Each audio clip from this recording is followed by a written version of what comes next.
അഭിനയം എന്റെ രക്തത്തിൽ അലിഞ്ഞു ചേർന്നു. ഇനി അതിനെ പറിച്ചെടുക്കാൻ ആരെ കൊണ്ടും പറ്റില്ല.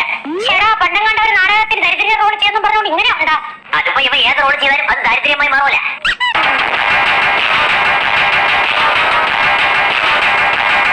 അച്ഛാ സത്യം പറഞ്ഞതേ ഉള്ളൂ മക്കളെ. നീ ഏതാ സിനിമയിൽ അഭിനയിച്ചെന്ന് കേട്ട് എന്തിനായി? ആ സിനിമയുടെ ഡ്യൂറേഷൻ കൂടുതലായോണ്ട് എന്റെ സീനമാര് കട്ട് ചെയ്തു. ഡയറക്ടറിനറിയാം ഏത് സീൻ കട്ട് ചെയ്ത് തള്ളണമെന്ന്.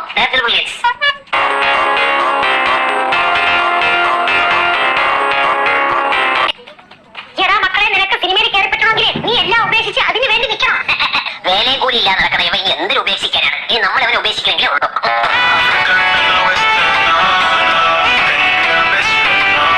നിങ്ങളെല്ലാരും ഒരു ദിവസം നോക്കിക്കോ, മലയാള സിനിമ എന്റെ ഉള്ളം കയ്യിൽ നിന്ന് അമ്മാനെ മാറും.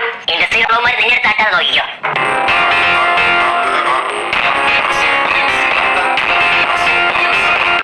നോക്കിയമ്മ വീട്ടിലോട് തന്നെ തഴഞ്ഞ ഞാൻ ഇങ്ങനെ രക്ഷപ്പെടാനാണ്.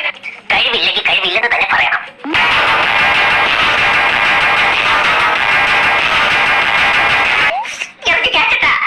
ഏതോ ഒരു ഡയറക്ടറിനെ കാണിക്കാൻ വേണ്ടി